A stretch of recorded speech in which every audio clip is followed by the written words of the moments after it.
Nesse vídeo eu vou te passar a única maneira de você, de qualquer pessoa, se converter. Foi assim que eu me converti e essa é a única forma, a única maneira. Fica no vídeo se você é uma pessoa que já tentou se converter algumas vezes, você quis caminhar ali numa igreja, quis caminhar na presença de Deus, teve a intenção de seguir os ensinamentos de Jesus Cristo e você não conseguiu. Ou de repente, se você conhece alguém nessa situação que já passou por isso, presta bem atenção. Tem uma coisa que é muito mais forte do que simplesmente a nossa vontade de querermos nos converter. Quando eu falo converter, é aquela pessoa que ela identificou, ela reconheceu que a vida que ela vem vivendo, que ela vinha vivendo, não era a melhor opção, o melhor uso desse bem tão precioso que Deus nos deu. Dentro dela nasceu ali um arrependimento, dentro dela ali nasceu um desejo, uma vontade de mudança, porque ela não está feliz, porque ela tem sofrido bastante, seguindo da forma como ela vinha seguindo e tocando a vida dela, e de repente por um convite de alguém, de um familiar, ou por uma curiosidade natural, você ou essa pessoa decidiu ir na igreja e visitou, conheceu ali, se identificou com alguma igreja, ouviu algumas pregações e nasceu logo o desejo dela se converter e até mesmo se batizar. E o que acontece com muitas dessas pessoas é que elas se batizam e pouco tempo depois elas não estão mais frequentando uma igreja, elas não estão mais congregando e não seguem mais os ensinamentos que então elas começaram a seguir, ensinamentos à luz da Bíblia, ensinamentos de como Cristo gostaria que nós nos comportássemos nesse mundo. Isso é muito comum, isso é extremamente comum. Inclusive, se você conhece, se você já conheceu alguém, ou se você já passou por isso, coloca aqui nos comentários. Você já se batizou, já frequentou alguma igreja e simplesmente você não ficou. E hoje você está aí, andando pelos seus próprios conselhos e de repente não voltou até hoje. Ou de repente você teve até a experiência de passar por isso e conseguiu retornar e hoje você está aí firme na caminhada. Mas a questão é a seguinte: o que é essa única forma de se converter? Entenda uma coisa, por mais que quando eu cheguei na igreja, quando eu conheci a palavra de Deus, eu quis me converter, tinha algo que se eu não mudasse por minha própria conta, eu não conseguiria seguir. E é isso que você e todos que querem de fato se converter têm que entender. A única maneira de se converter é mudando de ambiente. E quando eu falo mudando de ambiente, é mudando de amizade, é mudando literalmente os ambientes que você frequentava. Não tem como.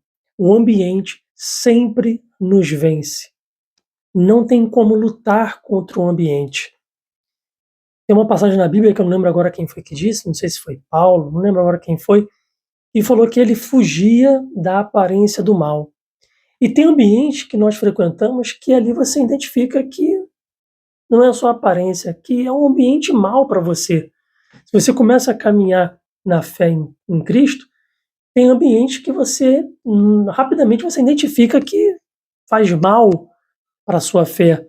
São pessoas com quem você convive que zombam, que não querem viver uma vida completamente diferente daquela que você está caminhando para viver.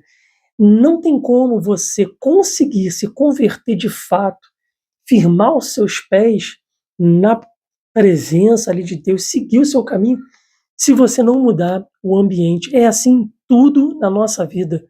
Se você quer mudar, por exemplo, seu corpo físico, você quer começar a ter uma vida mais fitness, você quer ter uma vida mais saudável, se você só anda com pessoas que não pensam em hipótese nenhuma nisso, que comem desregrado, bebem desregrado, são sedentárias, como você vai conseguir, convivendo com essas pessoas, seguir aquilo que você quer? É a mesma coisa quando você quer se converter a Deus, a Cristo.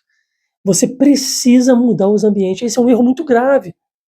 Porque no início, quando você começa a caminhar na fé, as pessoas vão te julgar. E aí, quando você começa a trocar os ambientes, trocar os amigos, ou até ficar sem amigos, as pessoas logo falam: ficou fanático, tá bitolado. E às vezes, muitas dessas pessoas cedem a essa pressão social e dizem: não, eu vou continuar aqui nos mesmos ambientes, mas eu vou seguir na fé. Nenhuma delas consegue. Eu, não, pelo menos, não conheço nenhum caso. Eu, quando resolvi me converter, qualquer dia eu conto isso aqui, como que eu cheguei na presença de Deus, não foi da melhor maneira, mas quando eu assumi essa posição, a primeira coisa que eu tive que fazer foi trocar todo o meu ambiente e, infelizmente, deixar todas as antigas amizades. Infelizmente. Eles não viraram meus inimigos, nada disso, mas não dava mais para andar junto. Eu sabia que se eu continuasse naqueles mesmos convívios, naqueles mesmos ambientes, eu não ia conseguir fortalecer, firmar e alicerçar a minha fé. Então, a única maneira é você mudando o ambiente. Aí, de repente, você pode falar assim: poxa, mas o ambiente que me atrapalha é justamente a minha casa, é a família com quem eu convivo. Nesse caso, a princípio, você não tem como mudar de ambiente, não tem como. Mas você vai procurar o mínimo possível entrar em embate. Nunca entre em debate sobre a sua fé. Se as pessoas dentro da sua casa não respeitarem a sua fé, não respeitarem esse seu momento, onde você está buscando se converter dos seus maus caminhos, tenha uma conversa franca e sincera, porque se a sua família lhe ama, eu acredito que lhe ame, eles vão lhe respeitar. É só você, com carinho, amor e respeito, pedir que o mesmo seja feito com você, que eles tenham respeito, amor, com aquela posição que você tem tomado agora. E nunca entre em embate por conta da sua fé. Segue o seu caminho em paz, mas troque os ambientes que forem possíveis. Às vezes também é o trabalho, você não pode trocar, mas vou lhe falar uma coisa: quando me converti, eu precisei trocar até o meu trabalho, porque eu estava trabalhando numa empresa onde não dava para eu seguir na mesma fé. Claro, com isso você não vai pedir demissão do seu emprego, porque você entendeu que o ambiente lá, nada disso. Foi orando a Deus, pedindo a Deus uma direção, e Deus abriu uma outra porta, uma coisa com a direção de Deus. Não vai pedir demissão, ficar desempregado, passar necessidade, depois vai culpar Deus e, obviamente, você também não vai ficar na presença de Deus, porque você vai acabar se perdendo por conta disso. Bom, espero que você tenha gostado desse vídeo. De todo o coração, eu peço a Deus que alguém, pelo menos nem que seja uma pessoa, esse vídeo ajude. Então é isso. Fique com Deus e até a próxima.